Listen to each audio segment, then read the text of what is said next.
Bienvenidos al debate de Fundación Libertad y Desarrollo. Hoy vamos a discutir sobre el amotinamiento que sucedió en Rusia este fin de semana. Para ello contamos con dos expertos, dos internacionalistas. Desde Ciudad de México nos acompaña Stephanie Enaro y desde Ciudad de Guatemala nos acompaña Alejandro Morales. A ambos muchas gracias por acompañarnos. Stephanie, quisiera iniciar contigo. En palabras muy sencillas y de forma muy resumida, ¿qué sucedió en Rusia este fin de semana y por qué es tan importante para el mundo lo sucedido? Bueno, antes que nada, muchas gracias, Paul, por la invitación. Lo que ocurrió en Rusia es muy importante, primero que nada, porque es la primera ruptura de primer nivel que se da desde que inició la guerra en Ucrania y sobre todo porque se da dentro de las Fuerzas Armadas. Yevgeny Prigozhin es el líder de un grupo paramilitar que se llama el Grupo Wagner, que lleva mucho tiempo siendo aliado de Putin. Y esta ruptura obviamente debilita sus fuerzas. Ahora, la relación de Prigozhin con Putin va desde hace 10, 15 años. Prigozhin es un ex convicto que después empezó a tener puestos de hot dogs, luego puso restaurantes. Ahí es cuando empieza a conocer a Vladimir Putin y le empieza a dar contratos para llevar comida a escuelas públicas, a eventos del Kremlin. Y también pues empieza a hacer negocios con él y por eso ya lo conocen como el cocinero de Putin y también le dio contratos relacionados con el Ministerio de Defensa. Entonces, claro que cuando él se rebela en contra de los militares porque atacaron, o es lo que él dice, que atacaron a miembros del grupo Wagner, es lo que dice en un video, pues obviamente dice que va a tomar Moscú. Entonces, obviamente esto empieza a polarizar más a la sociedad rusa y antes de que hubiera habido un derramamiento de sangre, él decide pues detener todo esto. Putin le perdona las ofensas, escapa a Bielorrusia, pero hay que notar que desde el principio él no estaba de acuerdo con la guerra en Ucrania. Dice que los militares solo ocasionaron a esta guerra por cuestiones de ego y por cuestiones de corrupción y además no está de acuerdo con la estrategia militar que ha seguido el ejército y por eso es que esto es importante, Paul. Alejandro, ¿qué tan importante es este grupo Wagner? Se dice que tiene operaciones en 3 continentes. ¿Cómo se financia? ¿Cómo es que este grupo de hombres se atreve a desafiar a uno de los hombres más sanguinarios del mundo? Es una excelente pregunta, Poli. ¿Qué tal, Stephanie? Y creo que uno de los temas muy importantes que Stephanie comenzó a abordar es que precisamente el grupo Wagner es un grupo paramilitar que tiene un rol muy importante dentro de la política exterior rusa. El grupo Wagner funciona como una especie de grupo paramilitar. Este fue creado en 2014 y desde 2014 ha apoyado operaciones, digamos, para la audiencia, ¿no? En términos generales, es el ejército ruso, pero no es realmente el ejército ruso. Y desde el 2014 ha estado, sobre todo en África, en varios lugares donde Rusia tiene intereses económicos, sobre todo en temas de productos, de materias primas vía extractivismo, ¿no? Minería, etcétera, etcétera. Y también han tenido participación en la guerra civil en Yemen y también en el conflicto sirio, que digamos serían los conflictos más mediáticos, ¿no? Y ahorita, sobre todo, en la guerra con Ucrania. ¿Cómo se financian? Preguntas. Se financian se ha vuelto uno de los principales contratistas en tema de defensa, sobre todo en materia alimenticia para las Fuerzas Armadas en Rusia, y 2, que parece que se le dan concesiones digamos, empresas paralelas, concesiones extractivas, ¿no? A la hora de que puedan explotar los recursos en distintos países donde tienen presencia. Entonces, juegan un rol importante, digamos que en el caso de Medio Oriente y de África, en el sentido de que velan por los intereses rusos, juegan un rol estratégico para la política exterior rusa, pero no son oficialmente el ejército ruso. Y entonces eso de alguna forma termina siendo una justificación de Putin de no estamos nosotros ahí, ese es un grupo. De hecho, creo que él había negado por muchos años la relación con ese grupo paramilitar, pues y ahora no le ha quedado más que reconocerlo. Stephanie, tú ya lo mencionabas, pero ¿qué tan fuerte es la brecha que se creó en el férreo régimen de Putin? ¿Está en riesgo el liderazgo de un presidente que ha estado al mando de Rusia durante 23 años?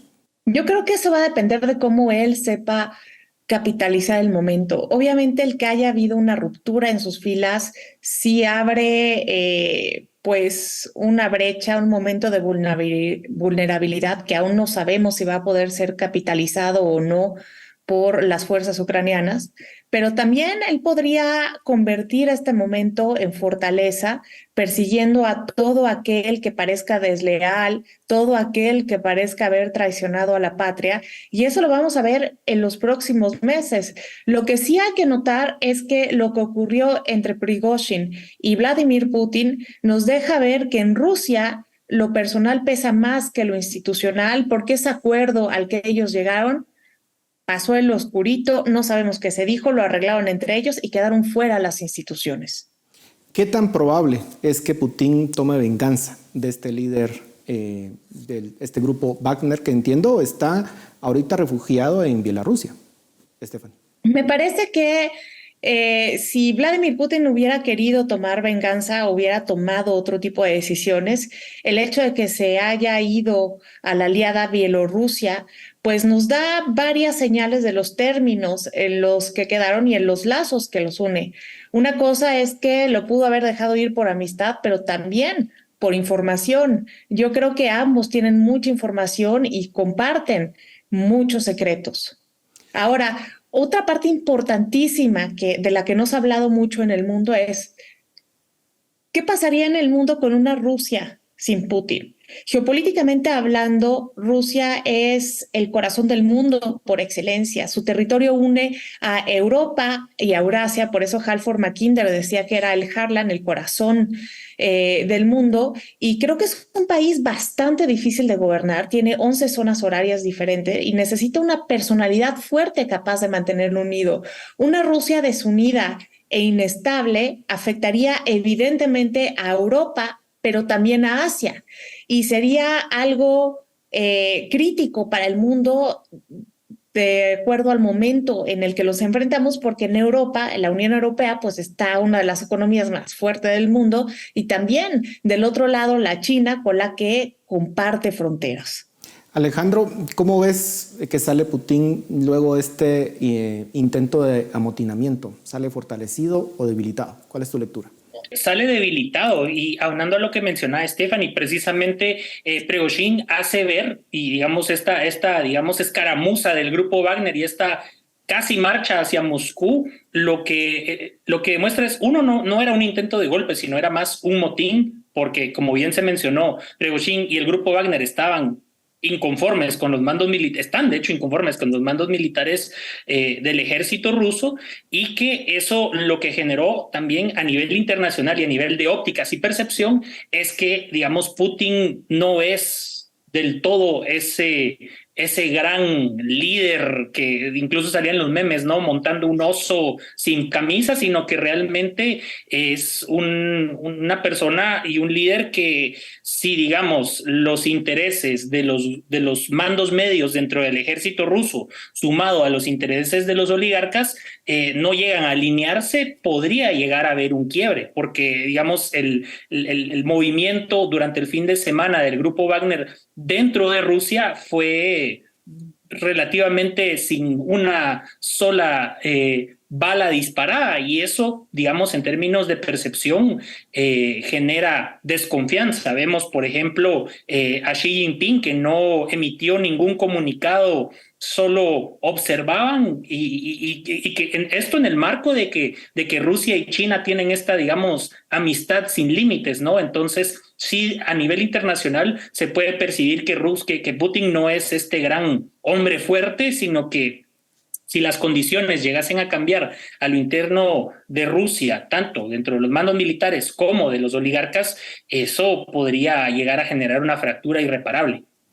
Stephanie, ¿percibes que existe descontento dentro de la población de Rusia respecto del rumbo que ha tomado la guerra y le podría costar a Putin esta guerra el poder? Porque hay que recordar en la historia de Rusia, pues los zares perdieron el poder precisamente por la forma en que se les complicó varias guerras a principios del siglo XX. ¿Cómo lo ves, Stephanie? Claro, y lo que estuvo a punto de ocurrir con el grupo Wagner hacía ecos de la Primera Guerra Mundial, cuando se tuvieron que retirar porque inició justamente la revolución bolchevique.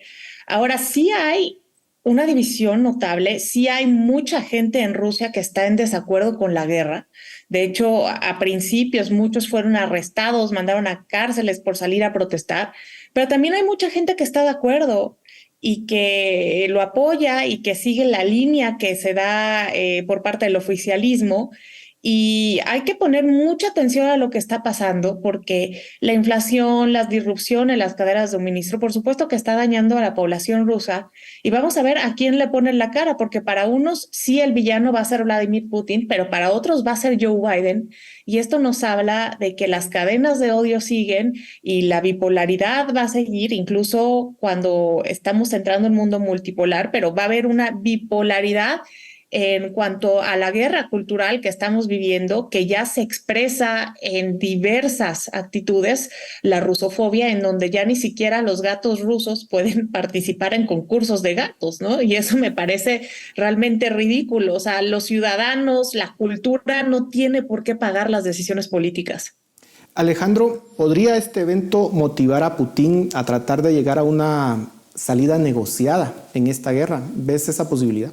En el corto plazo, no. Pero si esto se sigue extendiendo y como bien mencionaba Stephanie, sigue generando descontento dentro de la población y sobre todo dentro del mando militar, podría llegar a buscar, digamos, una salida negociada donde obviamente bajo el aparato de propaganda del Estado ruso, Putin se vería como aquel gran victorioso, ¿no? Como que casi que hubiesen entrado a Berlín en el 45. Entonces, en el corto plazo no lo veo. Posiblemente la guerra se va a seguir extendiendo a lo largo del presente año y a menos que las fuerzas ucranianas hagan un avance significativo que force a Putin a sentarse en la mesa, este conflicto parece que sigue para largo. Stephanie, ya ustedes mencionaban algo, pero ¿cómo deja este amotinamiento las relaciones entre China y Rusia? ¿Dejaría Rusia de ser un país confiable para China, sobre todo porque se quieren presentar como una dualidad de hombres fuertes al mando de países bastante grandes y eso les da una fortaleza geopolítica importante? ¿Repensaría su apoyo China a Rusia o cómo lo ves? Me parece que no, porque hay tres cosas muy fuertes que unen a China y a Rusia. Primero que nada, las fronteras. Estamos hablando que a a China le interesa mantener la estabilidad en el país vecino. Entonces, esto es importante y de hecho lo declararon. Nosotros apoyamos la estabilidad en Rusia. Dos, necesitan tener buenas relaciones con quien se encuentre al mando de Rusia por el tema de los recursos naturales. Rusia produce petróleo, China es el mayor importador de petróleo. Y aparte, también comparten una visión similar del mundo, en donde ya no quieren un orden unipolar, en donde Estados Unidos ponga sus reglas y estas sean. Quieren un mundo multipolar, en donde pues se respeten las reglas dependiendo de la cultura, y eso es algo que solamente ellos comparten, y yo creo que lejos de quitarle su apoyo a Putin, más bien los chinos están viendo cómo evitar perder un aliado. Alejandro, ¿cuál es el estatus de la guerra en este momento? Entiendo que Ucrania ha lanzado una contraofensiva. ¿Qué tan exitosa ha sido esa contraofensiva y los eventos del fin de semana le dan alguna ventaja a Ucrania?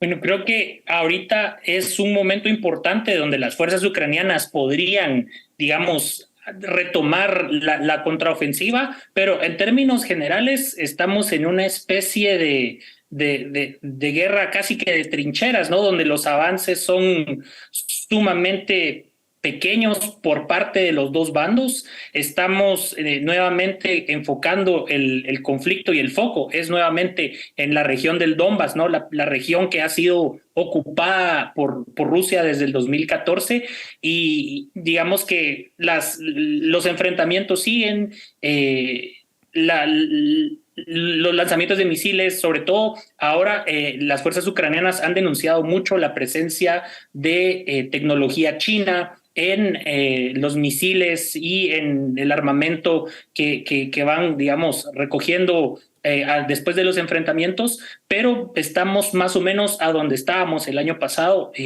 Ha habido, digamos, una recuperación significativa del territorio ucraniano, pero digamos que ya en la región del Donbass el conflicto parece que se queda estancado. Stephanie, ¿tú cómo ves el desenvolvimiento de la guerra? ¿Coincides con el análisis que hace Alejandro?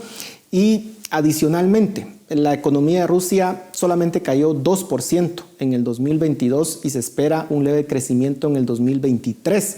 Parecería que las sanciones de Occidente a Rusia pues, no han tenido el efecto que se esperaba. ¿Debería continuar con esta estrategia o debería replantearla en todo caso? Claro, e inclusive Vladimir Putin dijo que él jamás iba a volver a confiar en Occidente y reestructuró la cadena de suministros de sus países, sus relaciones comerciales, inclusive tienen planes para volverse independientes tecnológicamente. Y esto nos habla del mundo dividido en el que estamos hablando, en donde más allá de la cultura también ya estamos entrando a un sistema financiero bipolar, en donde una parte está liderada por el dólar, otro por el yuan, y esto lo estamos viendo con Rusia y también en la parte sur de este continente, en donde ya se comercia más con China que con Estados Unidos y se usan yuanes. Ahora, la guerra va mal. Es una guerra que debió de haber acabado desde hace mucho para ambos bandos, y lo triste es que estamos viendo un mundo que se concentra más en la guerra que en la paz. Oímos de avances militares, de retrocesos, de que se envían armas, se envía dinero, pero no hemos escuchado hablar desde hace mucho de una sola propuesta de paz. Y lo único que va a acabar con este conflicto es el diálogo. Hasta el momento nadie ha logrado acercar a Vladimir Putin y a Volodymyr Zelensky, y esto podría ser el caso de China, porque es un país capaz de hablar con ambas partes y que está buscando la oportunidad para posicionarse, para salir como un mediador de este conflicto, y eso ya nos confirmaría que estamos entrando en un nuevo mundo multipolar, en donde ya no solamente Estados Unidos es la potencia dominante, sino también Rusia, China tienen también un lugar en donde se mueven las fichas de este tablero mundial. Bueno, se nos terminó el tiempo, pero les agradecemos a ambos por su análisis y a ustedes en casa, muchísimas gracias por su atención. Nos vemos la próxima semana.